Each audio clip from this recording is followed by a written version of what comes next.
Chapter 7. Mother! He screamed it, and he could not be sure if the scream awakened him or the pain in his stomach.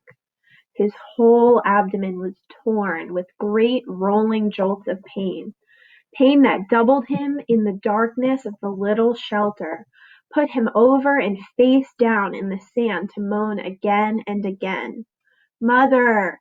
Mother! Mother!" Never anything like this. Never. It was as if all the berries, all the pits had exploded in the center of him, ripped apart, tore at him. He crawled out the doorway and was sick in the sand, then crawled still farther and was sick again, vomiting and with terrible diarrhea for over an hour, for over a year, he thought, until he was at last empty and drained of all strength. Then he crawled back into the shelter and fell again to the sand, but could not sleep at first, could do nothing except lie there, and his mind decided then to bring the memory up again. In the mall. Every detail. His mother sitting in the station wagon with the man. And she had leaned across and kissed him, kissed the man with the short blonde hair, and it was not a friendly peck, but a kiss. A kiss where she turned her head over at an angle and put her mouth against the mouth of the blonde man who was not his father and kissed, mouth to mouth, and then brought her hand up to touch his cheek, his forehead, while they were kissing. And Brian saw it.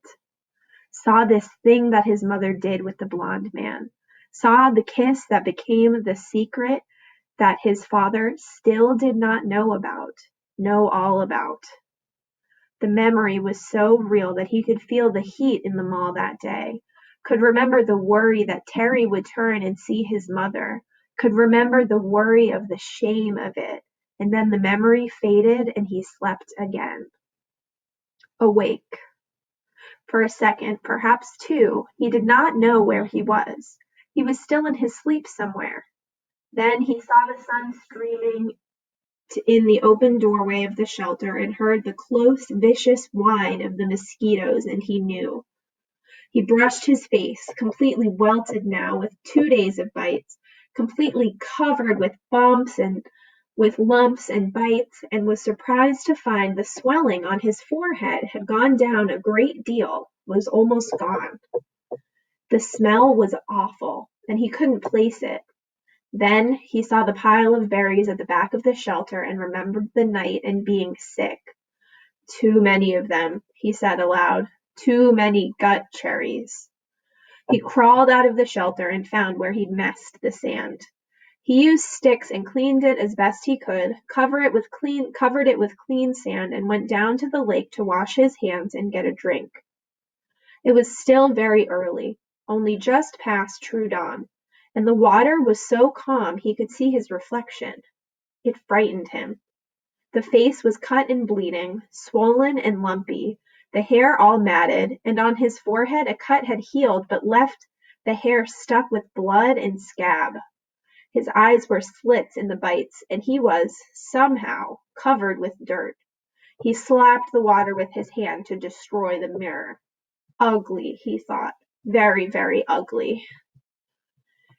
And he was, at that moment, almost overcome with self-pity. He was dirty and starving and bitten and hurt and lonely and ugly and afraid and so completely miserable that it was like being in a pit, a dark, deep pit with no way out. He sat back on the bank and fought crying. Then let it come and cried for perhaps 3-4 minutes. Long tears, self-pity tears, wasted tears. He stood, went back to the water, and took small drinks. As soon as the cold water hit his stomach, he felt the hunger sharpen, as it had before, and he stood and held his abdomen until the hunger cramps receded. He had to eat. He was weak with it again, down with the hunger, and he had to eat. Back at the shelter, the berries lay in a pile where he had dumped them when he grabbed his windbreaker. Gut cherries, he called them in his mind now. And he thought of eating some of them. Not such a crazy amount as he had, which he felt brought on the sickness in the night, but just enough to stave off the hunger a bit. He crawled into the shelter. Some flies were on the berries and he brushed them off. He selected only the berries that were solidly ripe, not the light red ones, but the berries that were dark maroon red to black and swollen in ripeness. When he had a small handful of them, he went back down to the lake and washed them in the water. Small fish scattered away when he splashed the water up, and he wished he had a fishing line and hook. Then he ate them carefully, spitting out the pits. They were still tart, but had a sweetness to them, although they seemed to make his lips a bit numb. When he finished, he was still hungry, but the edge was gone, and his legs didn't feel as weak as they had. He went back to the shelter. It took him half an hour to go through the rest of the berries and sort them, putting all the fully ripe ones in a pile on some leaves, the rest in another pile. When he was done, he covered the 2 piles with grass he tore from the lake shore to keep the flies off and went back outside. They were awful berries, those gut cherries, he thought. But there was food there, food of some kind, and he could eat a bit more later tonight if he had to. For now he had a full day ahead of him. He looked at the sky through the trees and saw that while there were clouds, they were scattered and did not seem to hold rain. There was a light breeze that seemed to keep the mosquitoes down, and, he thought, looking up along the lake shore, if there was one kind of berry, there should be other kinds, sweeter kinds. If he kept the lake in sight as he had done yesterday, he should be all right, should be able to find home again. And it stopped him. He had actually thought it that time. Home. 3 days, no, 2? Or was it 3? Yes, this was the 3rd day, and he had thought of the shelter as home. He turned and looked at it, studied the crude work. The brush made a fair wall, not weather-tight, but it cut most of the wind off. He hadn't done so badly at that. Maybe it wasn't much, but also maybe it was all he had for a home. All right, he thought, so I'll call it home. He turned back and set off up the side of the lake, heading for the gut cherry bushes, his windbreaker bag in his hand. Things were bad, he thought, but maybe not that bad. Maybe he could find some better berries. When he came to the gut cherry bushes, he paused. The branches were empty of birds, but still had many berries, and some of those that had been merely red yesterday were now a dark maroon to black, much riper. Maybe he should stay and pick them to save them. But the explosion in the night was still much in his memory, and he decided to go on. Gut cherries were food, but tricky to eat. He needed something better. Another 100 yards up the shore there was a place where the wind had torn another path. These must have been fierce winds, he thought, to tear places up like this, as they had the path he had found when the plane had crashed. Here the trees were not all the way down, but twisted and snapped off halfway up from the ground, so their tops were all down and rotted and gone, leaving the snags poking into the sky like broken teeth. It made for tons of dead and dry wood, and he wished once more he could get a fire going. It also made a kind of clearing. With the tops of the trees gone, the sun could go down to the ground, and it was filled with small thorny bushes that were covered with berries. Raspberries. These he knew because there were some raspberries in the park, and he and Terry were always picking and eating them when they biked past. The berries were full and ripe, and he tasted one to find it sweet, and with none of the problems of the gut cherries. Although they did grow in clusters, there were many of them, and they were easy to pick, and Brian smiled and started eating. Sweet juice. He thought, oh, they were sweet with just a tiny tang, and he picked and ate and picked and ate, and thought that he had never tasted anything this good. Soon, as before, his stomach was full, but now he had some sense and did not gorge or cram more down. Instead, he picked more and put them in his windbreaker, feeling the morning sun on his back and thinking he was rich with food now, just rich. And he heard a noise to his rear, a slight noise, and he turned and saw the bear. He could do nothing, think nothing. His tongue, stained with berry juice, stuck to the roof of his mouth, and he stared at the bear. It was black, with a cinnamon-colored nose, not 20 feet from him, and big. No, huge. It was all black fur and huge. He had seen one in the zoo in the city once, a black bear, but it had been from India or somewhere. This one was wild and much bigger than the one in the zoo, and it was right there. Right there. The sun caught the ends of the hairs along his back. Shining black and silky, the bear stood on its hind legs, half up, and studied Brian. Just studied him. Then lowered itself and moved slowly to the left, eating berries as it rolled along, waffling and delicately using its mouth to lift each berry from the stem, and in seconds it was gone. Gone. And Brian still had not moved. His tongue was stuck to the top of his mouth, the tip half out. His eyes were wide and his hands were reaching for a berry. Then he made a sound, a low mmm. It made no sense. It was just a sound of fear, of disbelief that something that large could have come so close to him without his knowing.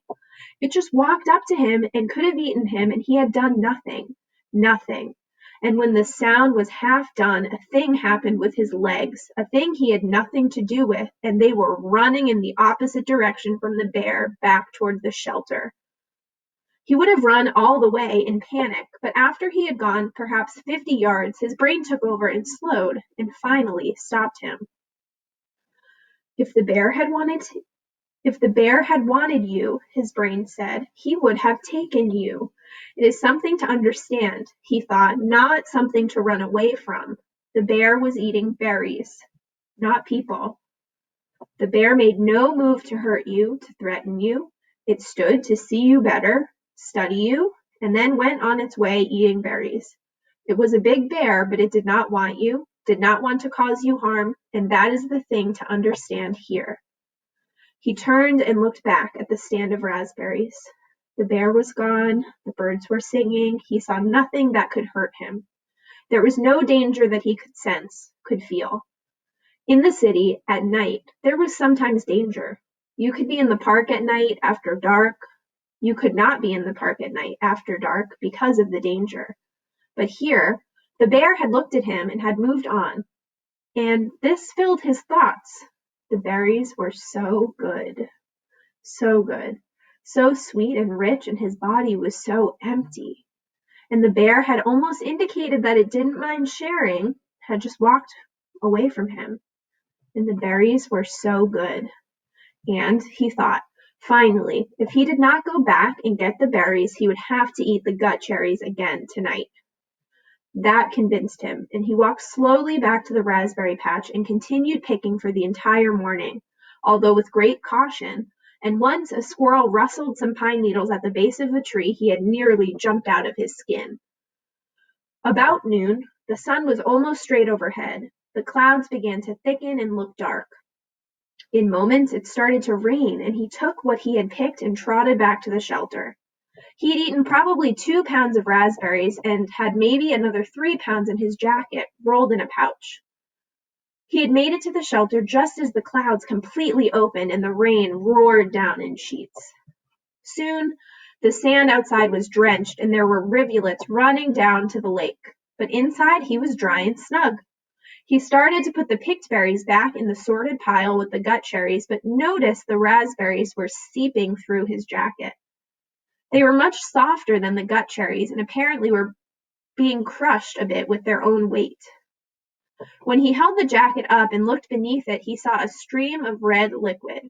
He put a finger in it and found it to be sweet and tangy, like pop without the fizz, and he grinned and laid back on the sand, holding the bag up over his face and letting the seepage drip into his mouth. Outside, the rain poured down, but Brian lay back, drinking the syrup from the berries, dry and with the pain almost all gone, the stiffness also gone, his belly full and a good taste in his mouth. For the first time since the crash, he was not thinking of himself, of his own life. Brian was wondering if the bear was as surprised as he to find another being in the berries. Later in the afternoon, as the evening came down, he went to the lake and washed the sticky berry juice from his face and hands, and then went back to prepare for the night. While he had accepted and understood that the bear did not want to hurt him, it was still much in his thoughts, and as darkness came into the shelter, he took the hatchet out of his belt and put it by his head, his hand on the handle, as the day caught up with him and he slept.